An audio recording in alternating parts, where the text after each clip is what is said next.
Notre invité, Najat Vallaud-Belkacem, porte-parole du gouvernement, ministre des Droits des Femmes. Bonjour. Bonjour. Merci d'être avec nous. Alors, ce matin, j'avais sur RMC un sénateur socialiste qui s'appelle Gaëtan Gors, que vous connaissez, et qui déclarait « Le président de la République n'a ni les moyens ni la volonté de dégager 50 milliards d'euros d'économies supplémentaires en 3 ans. » Ces fameux 50 milliards d'euros. C'est un leurre, ces 50 milliards d'euros, franchement. Écoutez, si j'en crois ce qu'est en train de faire en ce moment même le ministre du Budget, à savoir Bernard Cazeneuve, qui donc recueille auprès de chaque ministre et avec l'insistance qu'il faut, vous pouvez me croire, les propositions d'économie dans chaque secteur, dans chaque ministère, je crois que nous allons y arriver. Ce ne sera pas facile. Personne n'a dit que ça allait être facile, mais cela impose, et c'est ce que nous sommes en train de faire, d'interroger la pertinence de chacune de nos politiques publiques, et pas simplement au niveau de l'État, mais aussi des collectivités locales, de la sécurité sociale. Et je pense que nous pouvons y arriver, oui. Tout le monde sera mis à contribution, si j'ai bien compris. Tout le monde sera mis à contribution, absolument. Les collectivités locales, l'État et les citoyens. Voilà, tout le monde sera mis à contribution. Je parle des opérateurs en disant cela, c'est-à-dire l'État, les collectivités locales, la sécurité sociale, non pas par une espèce de gigantesque coup de rabot, vous voyez, un peu à l'aveugle, mais par une interrogation fine de ce qui nécessite d'être gardé comme politique publique et ce qu'on peut laisser de côté. Bien, donc ce que dit Gaëtan Gors, c'est une vue de l'esprit, ça lui appartient.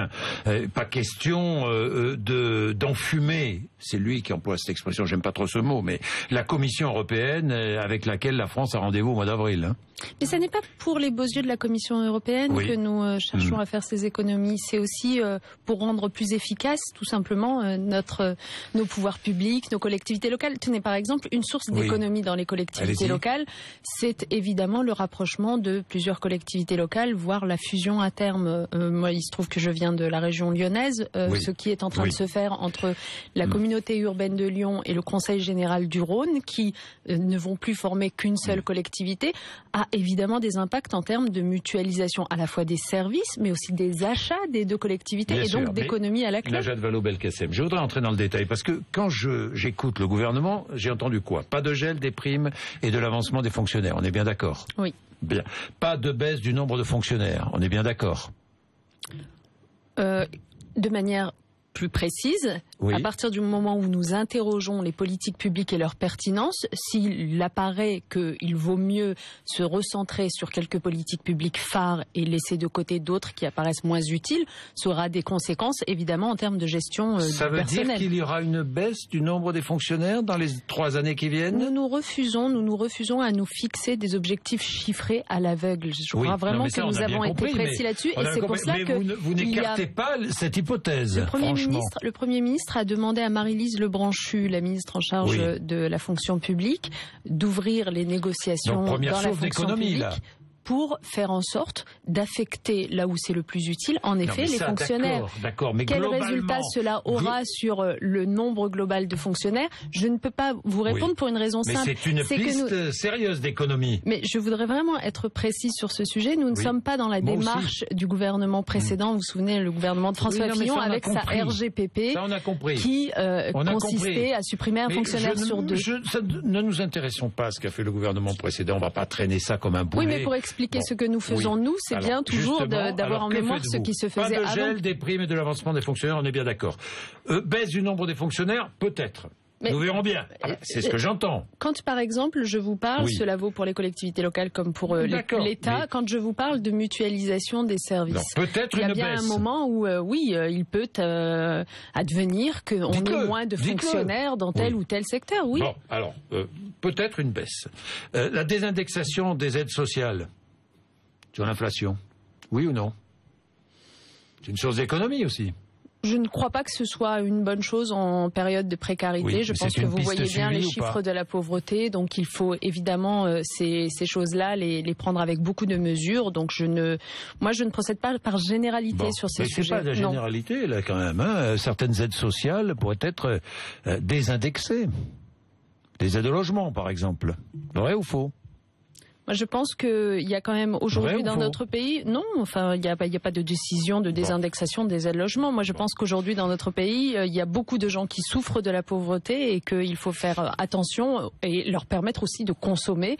Donc, tout ce qui est de l'ordre du pouvoir d'achat doit être traité avec beaucoup de prudence. Pas de baisse des aides sociales. Ça n'est évidemment pas au programme. Pas de remise en cause des indemnités chômage. D'abord, ça ne dépend pas de l'État, comme vous le savez, ça dépend des partenaires sociaux. L'État aura son mot à dire à un moment donné ou à un autre. Ça dépend des partenaires sociaux, ça n'est pas le programme de l'État, non. Bon, ce n'est pas non plus le programme de l'État. Bon, donc il faut bien trouver des économies. Mais des économies, on en trouve. Non, mais parce que c'est bien beau, vous me dites non, Moi, je vais vous en donner des exemples d'économies. Allez-y. Par exemple, ne serait-ce qu'à Bercy, pour vous prendre une administration que vous connaissez bien, la dématérialisation qui a été engagée, donc qui vise à avoir des procédures qui passent par le net plutôt que par l'écrit, ça rapporte 150 millions d'euros pour l'année 2013. Là, c'est 150 millions d'euros d'économies qui sont réalisées. Nous cherchons 50 milliards en 3 ans. Je sais, j'ai bien compris, mais c'est pour vous donner des exemples ministère par ministère. Vous êtes en capacité de faire des économies. Pourquoi ne pas réduire le nombre de ministres, par exemple? Tiens, je vous en donne un autre exemple, peut-être plus massif en termes... Au lieu de faire ministère par ministère. Plus massif. Prenez la sécurité sociale. Le fait de nous être engagés, comme nous l'avons fait, et nous allons continuer, dans le développement des médicaments génériques, de la chirurgie ambulatoire, de la vente de médicaments à l'unité. Tout ça, ça fait des économies. Rien que le développement des médicaments génériques, c'est 1 milliard d'euros. 1 milliard d'euros, et ça, c'est 1 milliard d'euros pour l'année 2013 et un nouveau milliard d'euros pour l'année 2014. Donc, est-ce que, mis bout à bout, je pense que nous sommes capables, État, collectivités locales, sécurité sociale, de trouver des sources d'économie. Oui, uniquement comme ça, sans prendre de mesures vraiment plus impopulaires. Les mesures, encore une fois, d'interrogation fine de la pertinence des politiques publiques, c'est dans le conseil stratégique de la dépense publique qui, sous l'égide du président de la République lui-même, se réunit désormais régulièrement et va être amené à prendre des décisions. Il va être amené à prendre des décisions. Parce que les dépenses sociales, c'est 600 milliards d'euros. Il y a peut-être des économies à faire. Sans doute, en même temps, moi je ne suis pas pour... Je ne suis pas... Encore une fois, je déteste les généralités et je déteste qu'on jette le bébé avec l'eau du bain, en quelque sorte. Je veux dire, on peut quand même aussi se réjouir. On peut aussi se réjouir de vivre dans un pays dans lequel nous avons un État social développé et le préserver. Pourquoi nous voulons savoir, Najat Vallaud-Belkacem? Parce que le président de la République a fait cette promesse le 14 janvier et que nous sommes le 18 février et que ça fait déjà plus d'un mois. Et pour l'instant, on ne sait rien sur ces économies. Vous êtes bien d'accord avec moi? Parce que le travail se fait L'État n'a pas l'argent, vous le savez bien. Parce que le travail se fait sérieusement. Je crois que c'est vraiment la différence, en effet, entre les coups d'éclat, les coups de communication et puis le travail sérieux. C'est pas de la communication, tout ça? C'est que le travail sérieux, la compétitivité, la responsabilité, l'attractivité, c'est pas de la communication? La compétitivité, l'attractivité, alléger les charges des entreprises, faire venir des entreprises étrangères sur notre territoire, vous trouvez que c'est de la communication? Non, moi je crois que c'est au contraire les clés de la relance. Najat Vallaud-Belkacem. Écoutez, vous savez, l'effort que nous réalisons avec le pacte de responsabilité, par exemple, ou alors les mesures annoncées hier sur l'attractivité. Ce sont des efforts et des mesures qui étaient attendus depuis facilement 30 ans et qui n'avaient pas été réalisés par d'autres gouvernements. Donc je veux bien qu'on soit impatient à l'égard de celui-ci précisément, des gouvernements. Qui sont impatients, mais à partir du moment où des décisions aussi majeures que celles-là sont prises, donnons-leur le temps de faire leurs preuves. On saura quand donc pour ces économies? À la fin du mois de mars, c'est ça? Avant le rendez-vous avec Bruxelles, Avant le rendez-vous avec Bruxelles, quand même. Au mois d'avril, nous devrions y voir plus clair. Oui. L'impôt sur les sociétés, est-ce que cet impôt va baisser? Le ministre de l'économie... L'impôt sur les sociétés payé par les entreprises. Oui, le ministre de l'économie, Pierre Moscovici, s'était en effet exprimé dans ce sens. Et alors? Écoutez, pour l'instant, les arbitrages sont pas rendus, mais en tout cas, ce que je peux vous dire... Ça fait longtemps que j'avais pas entendu ça. Oui, je suis désolée, c'est vrai. Ah oui, ça fait très longtemps, tiens. Et on dit, il se murmure que l'impôt à la source, l'idée serait abandonnée. C'est vrai ou pas? Alors attendez, chaque question en son temps, mais sur l'impôt sur les sociétés, il y a, je crois vraiment, une démarche simple de la part du gouvernement, c'est de faciliter la vie des entreprises. Donc tout ce qui ira dans ce sens est le bienvenu, même si les décisions dans le détail ne sont pas prises, je le redis. Dans le détail, j'imagine, mais ça baissera. Pour être dans la globalité, si je puis dire, ça baissera. C'est la volonté du gouvernement. De manière générale, entre le crédit d'impôt compétitivité emploi, le pacte de responsabilité et la suppression des cotisations famille, et peut-être l'impôt sur la société, les entreprises, en effet, devraient être largement favorisées pendant l'année qui vient, oui. Najat Vallaud-Belkacem, je vais vous demander de vous engager au nom du gouvernement. PSA, Peugeot Citroën, l'État va entrer au capital. Déjà, en versant 800 millions d'euros. Augmentation de capital chez PSA, 800 millions d'euros, c'est la part de l'État. 14%. L'État va posséder 14% de Peugeot.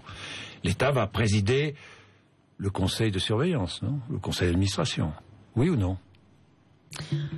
L'État va être présent au conseil de surveillance. Il a un représentant. Il a un représentant. Et le présider ? Non, je n'ai pas confirmation qu'il préside le conseil de surveillance, mais qu'il soit présent, pas. Oui. Et il sera présent. Bon. Est-ce que vous garantissez l'emploi chez PSA en France ? Oui ou non ? Il faut quand même se replonger dans ces derniers mois pour comprendre en quoi est-ce que nous avons fait évoluer la situation chez PSA. Vous avez évoqué la garantie que l'État a apportée à la banque de PSA. D'abord à la banque, pour lui permettre quand même, pour permettre à l'entreprise donc de fonctionner. Mais là, c'est plus la banque là. Mais aussi, ce que nous avons réalisé, Arnaud Montebourg en tête, pour faire en sorte que les partenaires sociaux s'entendent et évitent les licenciements secs tels qu'ils étaient programmés à l'origine. Donc, déjà, il y a une situation qui s'est améliorée par rapport à ce que nous avons découvert quand nous sommes arrivés aux responsabilités. Maintenant, PSA, évidemment, fait partie des fleurons de notre industrie et nous voulons et nous assumons de vouloir la défendre. Non, donc c'est aussi pour cela que l'État est aussi engagé. Mais est-ce que l'État s'engage à maintenir le niveau d'emploi actuel en France, chez PSA ? Mais l'État fera son maximum, évidemment, pour maintenir le niveau actuel et même pour développer l'activité de PSA. 3 actionnaires qui vont détenir 14% de PSA, la famille Peugeot, le chinois Dongfeng et l'État français. Et alors ? Quelle est la difficulté exactement ? La difficulté, c'est de maintenir l'emploi. C'est de rassurer tous ceux et celles qui travaillent chez PSA.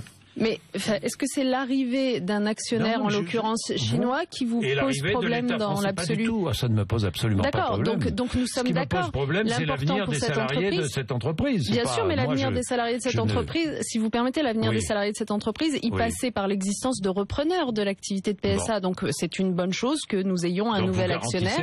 Et la présence de l'État au sein du conseil de surveillance est une garantie, en effet, de ce que nous défendrons les intérêts des salariés de PSA et de l'entreprise. Vous défendrez. Ok. La République centrafricaine, parlons-en.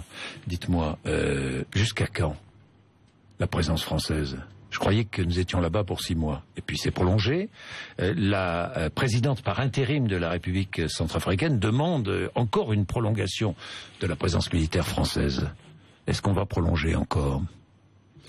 Nous l'avons dit, le déploiement des troupes françaises se fait évidemment eu égard à la façon dont montent en puissance les troupes africaines et les troupes de l'ONU, puisque vous savez que va être déployée une force de maintien de la paix. Nous sommes bien seuls financièrement et militairement. François Hollande qui a eu Ban Ki-moon, qui a pu échanger avec Ban Ki-moon, le secrétaire général de l'ONU, a conclu avec lui à la nécessité de déployer cette opération de maintien de la paix, donc force de l'ONU. Donc c'est vraiment les forces françaises sont là pour faire la transition, pour permettre aussi à la fois de répondre à une situation qui est une situation de crise humanitaire, pour organiser les meilleures conditions de transition politique possibles. Et donc, sitôt que nous pourrons repartir de là en laissant d'autres troupes faire le travail, eh bien, nous le ferons. Mais j'insiste quand même sur le fait que les troupes françaises ont été sans doute les plus promptes à réagir, mais elles ne sont désormais plus les seules, puisqu'elles sont rejointes par des hommes qui sont déployés par nos camarades européens.